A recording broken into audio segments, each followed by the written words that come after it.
Olá, eu sou o pastor Silvio Macri, pastor aposentado, membro da Igreja Batista do Aeroporto em Itaperuna, estado do Rio, e tenho este canal aqui no YouTube para transmitir mensagens da Palavra de Deus. Nossa mensagem de hoje tem como título uma pergunta: por que as religiões fracassam? E está baseada no Evangelho de Mateus, capítulo 12, versículo 38 a 45. Passagem que vamos ler agora. Alguns dos mestres da lei e fariseus vieram a Jesus e disseram: Mestre, queremos que nos mostre um sinal da sua autoridade.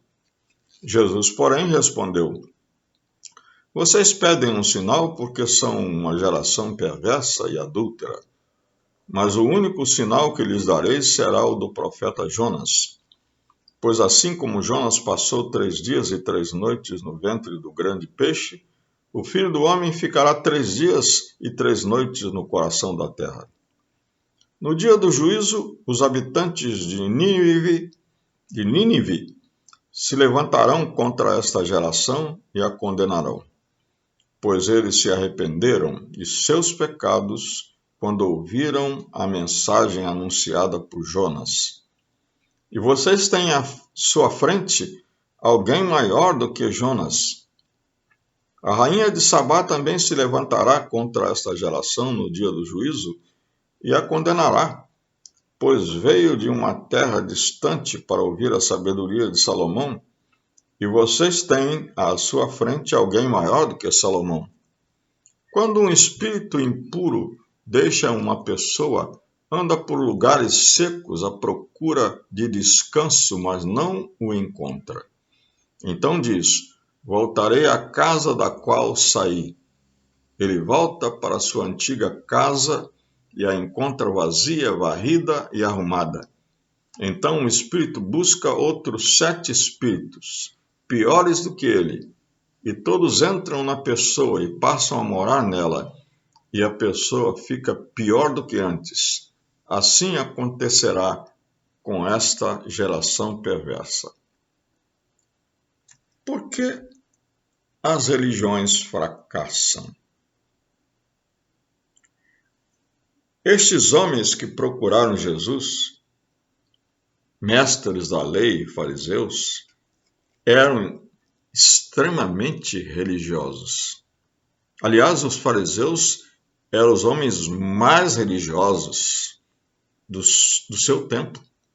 Eram tidos em alta conta como homens espirituais, seguidores da lei estritos. Mas Jesus os chama aqui de geração perversa. Que coisa triste, né? Geração perversa. Está no versículo 39. Vocês são uma geração perversa e adúltera. E novamente, no versículo 45, Jesus disse: Assim acontecerá com esta geração perversa. Jesus estava dizendo para eles que a sua religião era falsa, que a sua religião era um fracasso.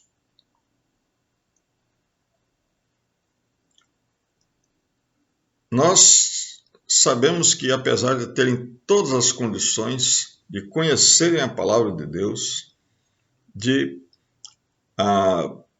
estudarem sempre profundamente a palavra de Deus, aquela religião produzia não crentes verdadeiros, fiéis a Deus, filhos de Deus, mas verdadeiros filhos do diabo.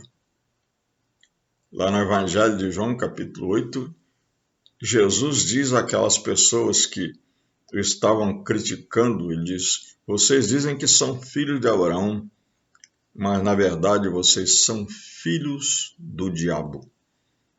O diabo, porque o diabo é o pai da mentira, e a religião de vocês é uma verdadeira mentira. Eles foram até Jesus para pedir um sinal. Porque esse é um dos grandes problemas, é uma das grandes razões porque as religiões fracassam. Buscam uma fé que exige sinais, mas o verdadeiro poder não vem de sinais.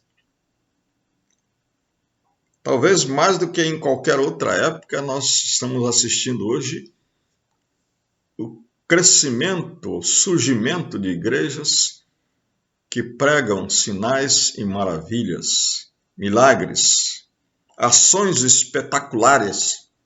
Isso atrai muita gente, mas não tem poder nenhum, porque o verdadeiro poder vem da cruz de Cristo.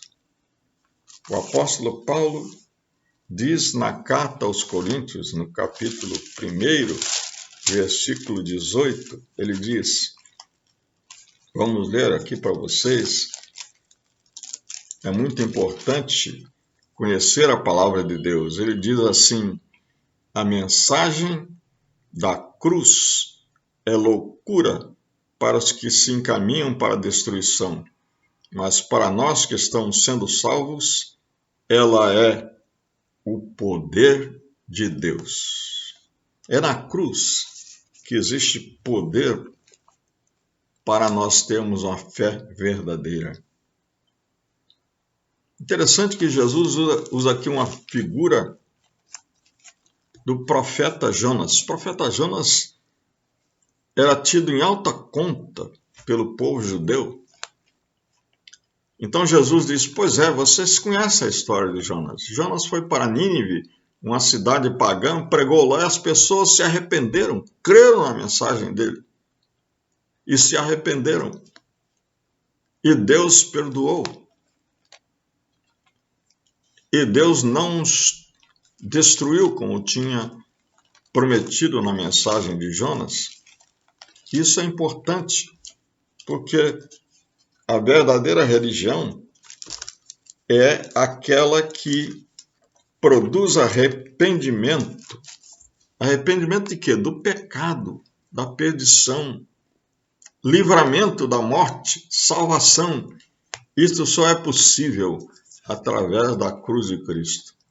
E assim é que Jesus diz que o único sinal que vai ser dado a vocês que estão pedindo um sinal vai ser o sinal de Jonas. Jonas ficou 3 dias e 3 noites no ventre do grande peixe, e o Filho do Homem também vai ficar 3 noites e 3 dias, 3 dias e 3 noites no coração da terra. Jesus está falando a respeito do seu sepultamento. Jesus foi crucificado ali naquele monte do Calvário, e ali perto havia uma sepultura que homens humildes e misericordiosos, José e Nicodemos, foram até aquela cruz, recolheram o corpo de Jesus e o sepultaram numa sepultura digna, cavada na rocha.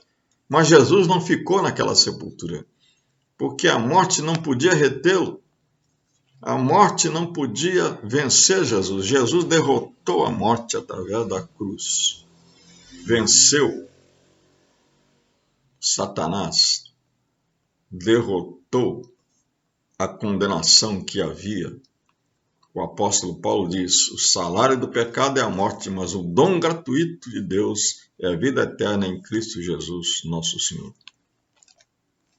Mas em seguida Jesus fala da rainha de Sabá. Ele diz, a rainha de Sabá também se levantará contra essa geração no dia do juízo e a condenará, pois veio de uma terra distante para ouvir a sabedoria de Salomão, e vocês têm à sua frente alguém maior do que Salomão. Jesus tinha dito, vocês respeitam muito a Jonas, mas eu sou maior do que Jonas. E agora ele diz, vocês respeitam muito a Salomão, mas eu sou maior do que Salomão. Salomão é uma figura importantíssima no judaísmo, na religião daqueles homens.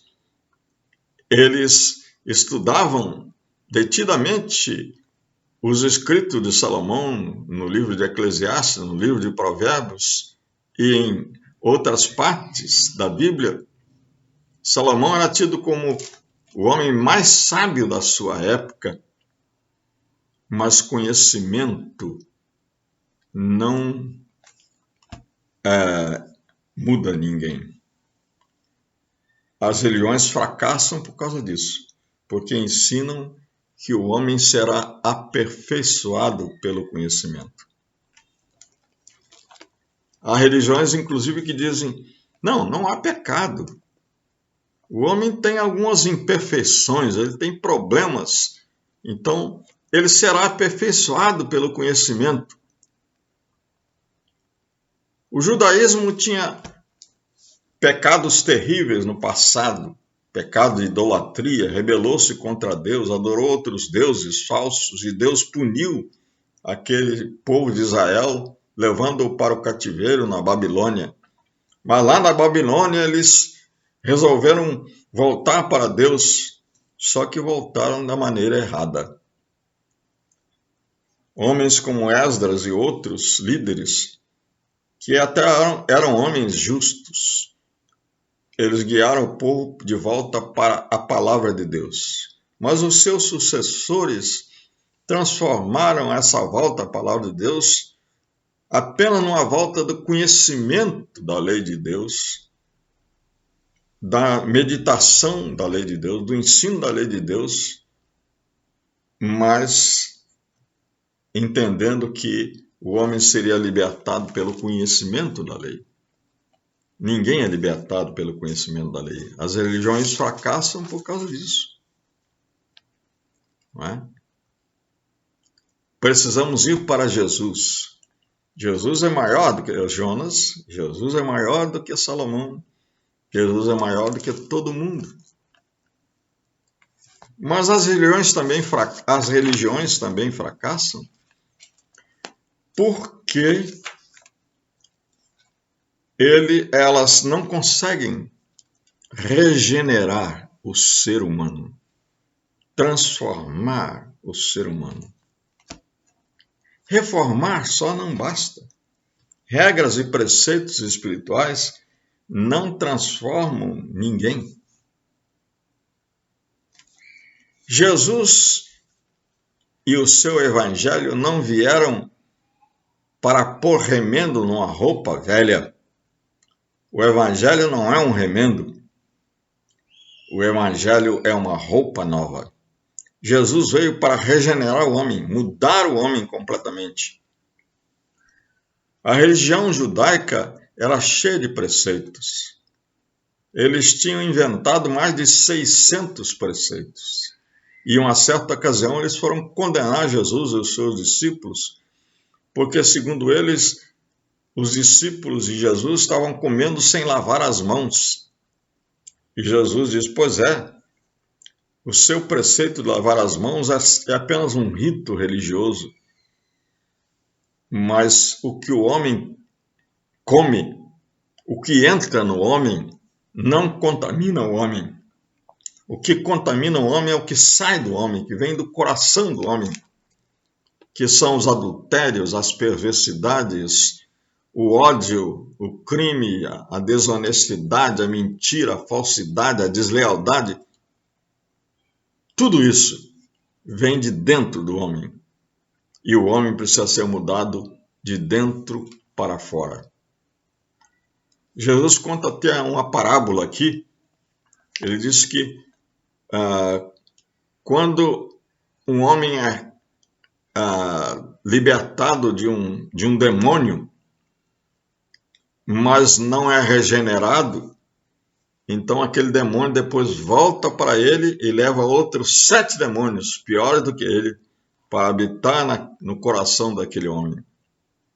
Isso é uma referência àquela religião dos judeus que tinha feito grandes reformas, mas tinha transformado os ídolos de antes, as imagens de escultura, em outros deuses, como o preconceito, a exclusividade, o orgulho, a autossuficiência, a autossatisfação. Tinham colocado essas coisas no lugar de Deus. Mas o que o homem precisa é de ser transformado no seu íntimo. Ele precisa de Jesus Cristo, que pode regenerá-lo, que pode transformar o seu coração. Os escribas, mestres da lei, fariseus, tiveram sua oportunidade e a perderam. Rejeitaram Jesus. Mais do que rejeitar, condenaram Jesus à morte. E eu pergunto, você vai deixar passar a sua oportunidade? Não deixe. Aceite Jesus que morreu na cruz por você para libertá-lo da sua culpa, do seu pecado, da morte, da condenação. Conheça Jesus, que é a verdade, o caminho, é o verdadeiro conhecimento, e deixe que Jesus mude o seu coração. Amém?